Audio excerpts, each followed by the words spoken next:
Everyone, how are you? Welcome to Prince education channel. So friends, solve करते हैं question number 29 exercise 5C का। Right, so question number 29 आपको क्या given है? Question number 29 is given that if the sum of first 7 terms of an AP is 49 and that of 17 term is 289, then find the sum of first n terms। बहुत interesting question है। Special thing इस chapter का basic concept मैं already आपको provide कर चुकी हूँ, वो देख लीजिएगा। वीडियो के एंड में लिंक मिलेगा, डिस्क्रिप्शन बॉक्स में मिलेगा। अगर आप पूरी वीडियो देख लेते हैं बेसिक कंसेप्ट, देन सभी क्वेश्चन इजीली सॉल्व कर पाएंगे। ओके, सो आइए क्वेश्चन सॉल्व करते हैं। Question number 29 given that if the sum of first 7 terms, sum of first 7 terms, it means S7 कितना गिवन है? 49 and that of 17 terms, that means sum of first 7 terms and that of 17 terms, it means sum ही की ही बात की है कि 7 terms का sum 49 है और 17 terms का sum 289 है। sum of first n terms, that means SN calculate करना है। समझ आई बात? SN कैलकुलेट करना है तो इसके लिए आपका SN का फॉर्मूला होता है n/2।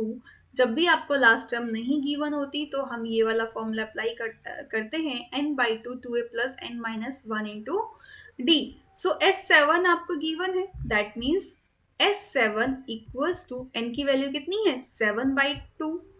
इसे A1 लिखेंगे, फर्स्ट टर्म A1 है तो 2A1 प्लस n की value 7 minus 1 into D. S7 की वैल्यू 49, ठीक है, 2 इधर मल्टीप्लाई में आ जाएगा, 7 अपॉन में आ जाएगा, equals to 2A1 plus 6D। 7 7 जा 49, तो 7 2 जा 14 इक्वल्स टू 2A1। तो आप इसको थोड़ा सा स्मॉल करके लिख लीजिए, ठीक है। 7 2 जा 14 equals to 2A1 plus 6D, या फिर आप लिख सकते हैं 2A1 plus 6D equals to 14। इसे आप मान लीजिए इक्वेशन 1।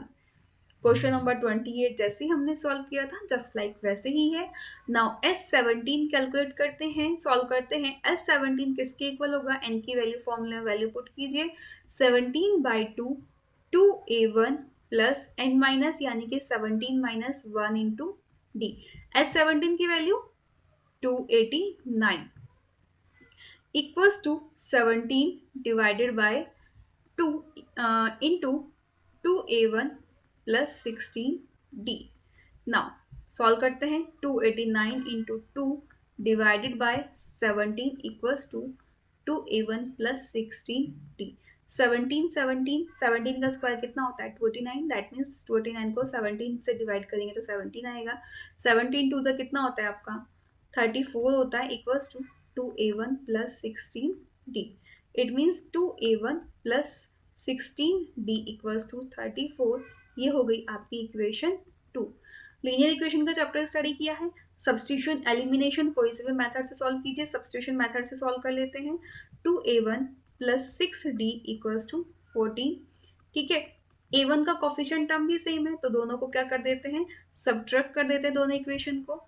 तो सब्ट्रैक्शन में साइन क्या होता है? इक्वेशन के चेंज हो जाते हैं, प्लस का माइनस, माइनस का प्लस। 16 में 6 आएगा तो कितना आएगा? 10D। यहाँ पर क्या आ जाएगा? 20। दैट मीन्स इसको हम वाइट पेन से लिखते हैं जिससे इजीली आप समझ सकें। 10D equals to 20। सो यहाँ से आपकी D की वैल्यू कितनी आ जाएगी? D की वैल्यू आ जाती है 2। जब 20 को 2 से डिवाइड करते हैं तो हमारी D की वैल्यू कितनी आ जाएगी? 2। क्लियर है? नाउ अब आपको क्या करेंगे? D की वैल्यू किसी भी A फर्स्ट या सेकंड टर्म में पुट करके आप क्या करेंगे? हम लोग A की वैल्यू फाइंड आउट कर लेते हैं। Put the value of D in equation 1.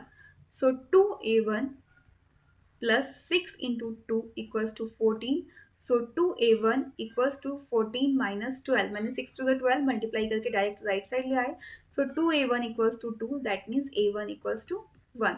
So अब हमारे पास A1 की भी वैल्यू आ गई एंड D की वैल्यू भी आ गई। फर्स्ट टर्म भी आ गया, कॉमन डिफरेंस भी आ गया। SN मालूम करना है, सो इस फॉर्मूले में वैल्यू पुट कीजिए अब अपना। Sn equals to n/2 2a plus n minus 1 into d। Right, तो n/2 A1 की वैल्यू कितनी है आपकी? 1 है plus n minus 1 into D की वैल्यू कितनी है 2 है, that means n by 2, 2 plus 2n minus 2। Now 2 से 2 कैंसिल हो जाएगा, ठीक है। So S N equals to N by 2 into 2n। So आपका 2 से 2 कैंसिल हो जाएगा अगेन, दैट मीन्स हम लोग का क्या आ जाएगा S N equals to N into N, क्या लिख हो जाएगा एन इंटू एन क्या हो जाएगा हमारा एन स्क्वायर हो जाएगा। इट मीन्स एस एन की वैल्यू कितनी आ जाती है आपकी एन स्क्वायर आ जाती है। This is the answer. So sum of N terms, ये आपको एस एन फाइंड आउट करना था ना यहाँ से। सो इसकी वैल्यू कितनी आ गई आपकी एन स्क्वायर आ गई। बहुत ही सिंपल है आपका क्वेश्चन। आई होप ये आपको समझ आ गया होगा हमने पूरे क्वेश्चन में क्या किया है वो समझ लीजिए। सम ऑफ 7 टर्म्स गिवन था, 17 टर्म्स गिवन था, दोनों से हमने दो इक्वेशन मिली, हमें दो इक्वेशन मिली तो उन दोनों इक्वेशन को सॉल्व किया, डी की वैल्यू आई, ए वन की वैल्यू आई, ठीक है। जैसे ही हमारी डी और ए वन की वैल्यू आ गई हमने सम ऑफ एन टर्म्स कैलकुलेट कर लिया, यहाँ पे ए और डी की वैल्यू पुट की एंड आपका सम ऑफ एन टर्म्स आ गया एन की टर्म्स में, that is an square. This is the solution. इस तरीके से क्वेश्चन सॉल्व हो जाता है। समझ आया? वीडियो लाइक नहीं की है जल्दी से कीजिए, सभी फ्रेंड्स को शेयर कीजिए एंड चैनल पर नए हैं तो चैनल को सब्सक्राइब कीजिए। एंड जो बेसिक कंसेप्ट है इस चैप्टर का मस्ट है, जरूर समझ लीजिएगा, सारा कंसेप्ट क्लियर हो जाएगा, कभी भी अरिथमेटिक प्रोग्रेशन को नहीं भूलेंगे। ओके, सो मिलते हैं नेक्स्ट वीडियो में। Bye bye, take care.